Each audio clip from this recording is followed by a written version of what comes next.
Agora vamos, após o link bem convidativo, né, da criatividade de Vieira, né, da sua inteligência, um homem fora de série realmente, uma obra grande, muito grande, né, o Sermão aos Peixes, o Sermão de Santo Antônio é só um exemplo da genialidade dele, ele tem textos magníficos. Nós vamos falar um pouco do aspecto formal, do que é o sermão, né, como ele se preocupava com a questão formal. Então o capítulo 1 é chamado de exórdio. É a parte introdutória, né? Onde ele faz a chamada de atenção aos homens, que os homens são o sal da terra, né? Vós sois o sal da terra, aquela coisa que faz a diferença, né? O homem tem que se preocupar com o exemplo, não é isso? Então, o texto dele é em latim, em grande parte também, algumas expressões. Nessa época, as missas eram em latim, né? Então as pessoas tinham domínio do latim. Até recentemente algumas catedrais, igrejas, elas têm ainda a missa em latim. Então ele coloca essa inicial, essa citação da palavra de Deus, né, da passagem bíblica, tá?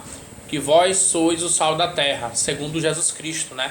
Os pregadores que eram o sal da terra, tá certo? Porque tal como o sal impede que os alimentos se corrompam, também os pregadores tinham a missão de impedir a corrupção na terra. Corrupção, tráfico de influência, opressão, abuso de poder, abuso de autoridade, que existe na sociedade, né? As pessoas, os injustos, perseguem os justos, e não é fácil viver em sociedade como sendo uma estrutura hierárquica, né? A vida em sociedade ela é hierarquizada. Então há muitos líderes que não são líderes efetivos. Então corrompem, gerem mal os seus recursos humanos e assim sucessivamente, com vários tipos de corrupção na sociedade. No capítulo 2 ele chama de louvores em geral, né? Ele elogia a qualidade peculiar dos peixes, de serem capazes de ouvir e de não falar, né? Olha aí a importância que ele dá às pessoas que escutam, né, e não falam bastante. Então, contudo, tem o defeito de não poderem converter-se, os peixes, né, fazendo uma metáfora. Mas o pregador já está habituado a essa dor. Ele coloca que as pessoas vão para a missa e ouvem lá a palavra, mas não se convertem, não mudam, né? Acham que só o fato de ir para a missa já resolve, mas sai de lá, vai praticar a mesma coisa. Então é como se a pessoa não ouvisse, entrasse a mensagem do bem, né, do pregador, e que é o bem da sociedade, entrasse a mensagem por um ouvido e saísse pelo outro. A pessoa não ouve a mensagem transformadora. Isso no capítulo 2. No capítulo 3, ele chama de louvores em particular, que é quando ele trata dos peixes, o peixe de Tobias, né, que Tobias, sendo o pai de Tobias cego, aplicando-lhe o filho aos olhos um pequeno fel, cobrou inteiramente a vista, né, o milagre de São Tobias, que cura seu pai com um fel, né? Cura a vista do seu pai com um fel, através da fé. Usa esse ritual e a fé, não é? Coloca um fel de animal na vista do pai e o cura, né? Expulsa demônios também, né? Tendo um demônio chamado Asmodeu, morto 7 maridos de Sara, casou ela com o mesmo Tobias, e queimando na casa parte do coração, fugiu dali o demônio e nunca mais voltou. Então, um coração de algum bicho, Tobias fez esse ritual e também expulsou o demônio chamado Asmodeu. Então, bem interessante o peixe de Tobias. Depois ele fala da rêmora, né? Que é um peixe que tem muita força, representa a força da palavra de Santo Antônio. A fraqueza e nada representa a fraqueza, a ausência de luz, nada nos representa. Então, a força da rêmora é para informar que se houver uma rêmora na terra que tivesse tanta força como a do mar, e menos perigos havia na vida, e que menos naufrágios haveria no mundo. Ou seja, ele coloca que as pessoas fortes têm que direcionar o leme de outras pessoas para que o mundo seja melhor, tá? Ele se coloca mesmo como uma rêmora, um peixe de muita força, e a força de sua mensagem também. A virtude da rêmora, a qual pegada ao leme de uma nau, que é uma caravela, é freio da nau e leme do leme. Então olha aí, né, ele, quando a rêmora se pega ao leme, ele acaba sendo guiado por ela. Então é uma força maior do que a própria diretriz do livre-arbítrio humano. Então o ser humano, ele precisa de disciplina, de canalização de energia para que seja levado para o caminho certo.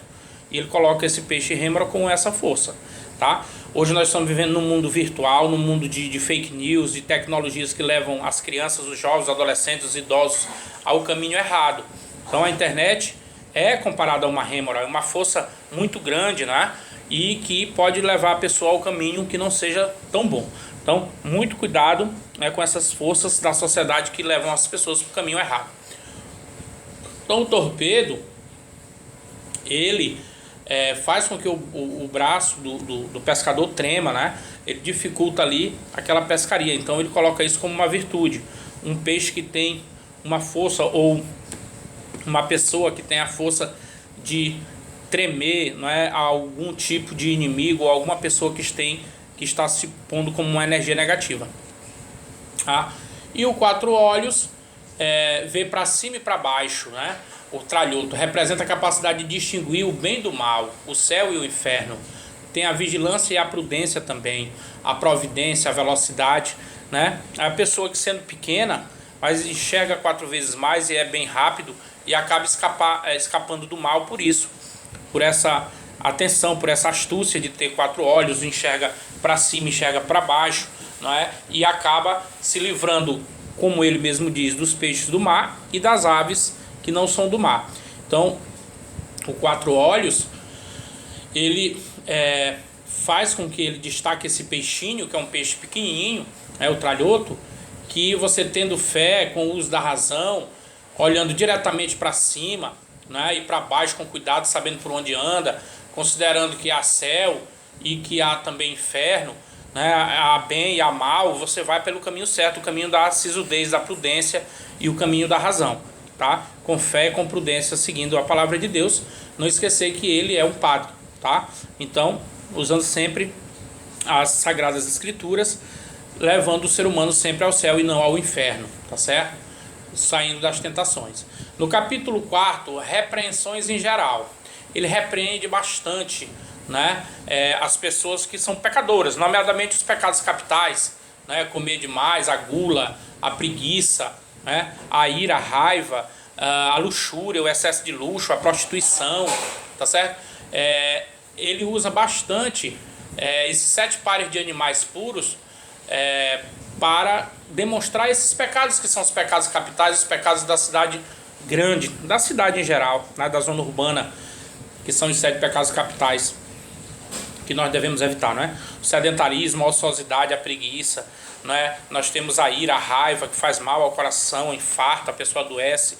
Nós temos também a luxúria, nós temos que é o excesso de vaidade, o apelo ao sexual, ao sensual demais. Então isso não é bom, tá? Pecados que realmente são de característica urbana, a gula, não é? E o excesso, a embriaguez alcoólica, fazendo com que a pessoa vá para um caminho ruim. Então os 7 pecados capitais são bem interessantes, que ele coloca nas repreensões em geral, tá? No capítulo 5, repreensões em particular, que ele coloca nomeadamente aqueles peixes que eu falei, que são os roncadores, os pegadores, os voadores e o polvo, né? São 4 tipos de peixes que ele separa em particular, tá certo? E o capítulo 6 é a peroração ou conclusão. Peroração ou conclusão, tá? Que ele termina com um apelo pedindo aos peixes para louvarem a Deus. Na última frase ele coloca o público real, a corte, não é? Então ele está falando ali para muita gente importante, muita gente rica. Então ele usou essa criatividade para não ter também muitos inimigos, fazer as pessoas refletirem, tá? Sem criar tanta inimizade. Ele faz parte da corte também.